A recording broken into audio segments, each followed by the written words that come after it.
खबरें दुनिया की, हर खबर सच की तह तक। आप देख रहे हैं न्यूज टाइम। नमस्कार, आप देख रहे हैं न्यूज टाइम। खबरों की इस बुलेटिन में आपका स्वागत है। चलते हैं खास खबर की तरफ। विकासनगर विधानसभा विधायक मुन्ना सिंह चौहान ने क्षेत्र में चल रहे कार्यों का निरीक्षण कर भूमिगत नहर निर्माण की रूपरेखा का जायजा लिया। वहीं विधायक मुन्ना सिंह चौहान ने मीडिया को बताया कि किस तरह से विकासनगर की सड़कें बाधित हो रही हैं, जिस पर कार्य करना बेहद आवश्यक है। सड़कों के किनारे टाइल लगाकर मार्ग को चौड़ीकरण का कार्य किया जा रहा है तथा लेमन के तिराहे को भी सुविधा के लिए चौड़ा किया जाएगा।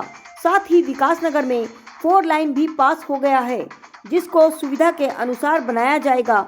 साथ ही विधायक मुन्ना सिंह चौहान ने भीमावाला पुल, जो कि हिमाचल से उत्तराखंड विकासनगर को जोड़ रहा है, जिससे रोजगार बढ़ेगा। वहीं इस मौके पर अधिकारी, स्थानीय लोग तथा भाजपा कार्यकर्ता मौजूद रहे। आइए देखते हैं।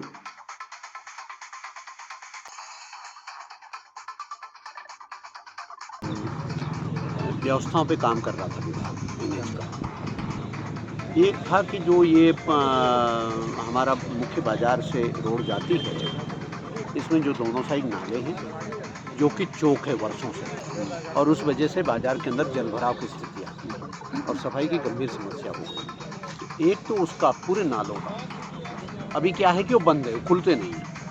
उसका बाकायदा खोल करके डिसिल्टिंग होनी है, उसके कहाँ पे डैमेज है वो ठीक होना है, और वो नाले, और आगे चल करके उसको इस तरीके के नहीं करेंगे कि अब उठा करके उसके ऊपर एक परमानेंट पक्का कर दिया और ताकि उसकी कभी सफाई ना हो सके। अब उसके ऊपर बाकायदा एक प्रकार से फोल्डिंग जाली वगैरह जैसे लोहे का वो बन रहा है, स्टील का वो बन के, ताकि समय समय पर उसकी सफाई हो सके, परमानेंट समाधान उसका करें। एक तो ये काम। ऊपर से जो हमारे पास जंक्शंस है, जैसे मान लीजिए आप किसी गुरुद्वारा गली से निकले, या आप मंडी चौक से निकले, या आप वहाँ पर जो इस तरीके से जंक्शन है, वहाँ पर आप लांगा रोड से मुड़े, जहाँ पे ट्रैफिक जिसे कहना चाहिए मर्ज होता है, मेन हाईवे का और बाई लेन्स का ट्रैफिक मर्ज होता है। तो जैसा हम सब जानते हैं कि वहाँ पे जाम की स्थिति बनती है और साइड में को रोड खुली होती नहीं। तो इसलिए उन सब जो जंक्शंस है उसको सबके एक प्रकार से उन कर्व्स को थोड़ा सा ठीक करना, खोलना। तो वहाँ पे आपने देखा होगा, वहाँ चौड़ाई भी बढ़ाई जा रही है टाइल्स लगा करके, ठीक है, ताकि ट्रैफिक का एक कर्व मिल जाए, तो इधर को जाने वाला उधर चला जाए, उधर को जाने वाला ऐसा इसको कर रहे हैं। एक जनरल इम्प्रूवमेंट सर, लंबे समय से विकासनगर में पहले एक बड़े प्रोजेक्ट की ओर काम हो रहा था, उसको विभाग ने ऑलमोस्ट फाइनली उसको कर दिया था, उसकी सैद्धांतिक स्वीकृति भी हो गई थी। लेकिन जैसा मैंने कहा कि 2 विकल्पों पे पैरेलली काम हो रहा था। कई सालों से आप जैसे सुन रहे होंगे कि विकासनगर का अब जो हमारा जो रोड इंफ्रास्ट्रक्चर है, उसकी कैरिंग कैपेसिटी वो अब इतनी नहीं है कि यहाँ का जो ट्रैफिक का फ्लक्स है उसको बियर कर सके, उसको कैरी करने में वो असमर्थ है। अब हम 4 लेनिंग के प्रोजेक्ट पर भारत सरकार ने सैद्धांतिक स्वीकृति दे दी है। ये इंपॉर्टेंट बात मैं आपको बता रहा हूँ। 4 लेनिंग के प्रोजेक्ट पर सैद्धांतिक स्वीकृति दे दी है, लेकिन उस सैद्धांतिक स्वीकृति का मतलब अभी ये नहीं कि निर्माण शुरू होगा, अभी उसका फिजिबिलिटी रिपोर्ट तैयार हो रही है, ठीक है। उसको बाकायदा कंसल्टेंट के माध्यम से उसकी स्टडी करेंगे, और उसमें भी हमारे पास 2 विकल्प हैं। एक विकल्प हमारा ये है कि हम बाजार के अंदर से, जो बाजार के अंदर से रोड है उसमें से ही जाएं, या कहीं बाहर से बाईपास से निकालें। अंदर से जाने पर जैसा कि सामान्यतः बातें आती है कि बहुत बाजार टूटेगा, बहुत डिस्प्लेसमेंट होगा, बहुत कठिनाइयाँ हो सकती है, तो ये हमारी शंकाएं रहती हैं। तो दोनों तीनों विकल्प करते हैं, ठीक है।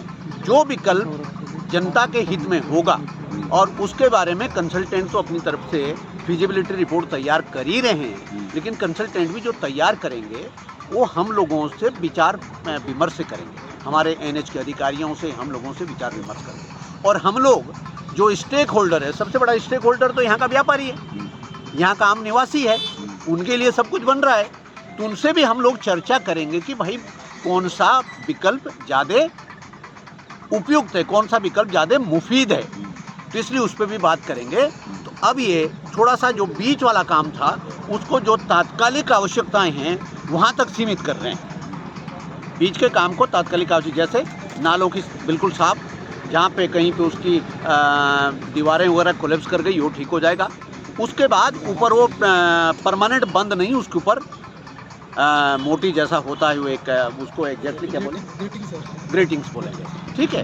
तो उसको जिसको आप जब चाहें उठा करके भी अंदर जा करके सफाई कर सकें, तो नाले साफ रहेंगे तो जल भराव की स्थिति नहीं आएगी। इस काम को कर रहे हैं, कुछ काम हमने ये देखे हैं, ये आगे वहाँ तक चल रहे हैं। जहाँ जहाँ हमारे पास डाक पत्थर भी, जैसे बाड़वाले में भी चौराहे के पास है, नीचे जमुना पुल पे हैं, तो जहाँ जहाँ ऐसे पॉइंट्स हैं वहाँ हम इसको ये कर रहे हैं।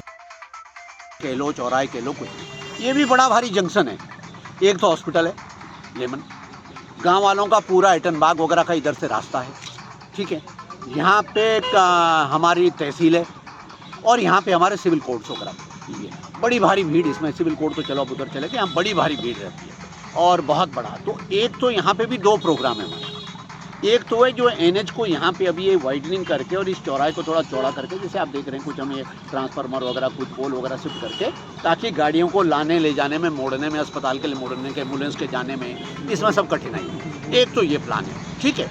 दूसरा जो दूसरी बड़ा प्रोजेक्ट है जो NH का पार्ट नहीं है, जो हम अलग से कर रहे हैं, उसके लिए भी MDDA के सारे अधिकारी मेरे साथ ऐसे ही होकर उनके निरीक्षण करते हैं। जो ये तिकोना बनता है हमारा आगे तहसील तक जाना, हम इसको ये प्लान कर रहे हैं कि हम डबल लेयर या मल्टी लेयर पार्किंग यहाँ पर बनाएं, फ्यूचर को देखते हुए 10-20 साल को आगे को टारगेट करते हुए मल्टी लेयर पार्किंग। और जो सड़क है पूरी यहाँ से लेकर के वहाँ तक, ये उसके नीचे से चली जाए, उसके साइड में भी पार्किंग लॉट बन जाए, ऊपर भी पार्किंग लॉट बन जाए, तो उस पर भी हम पैरेलली काम करते हैं। हमारे साथ जुड़े रहने के लिए चैनल को सब्सक्राइब जरूर कीजिए और बेल आइकन जरूर दबाएं।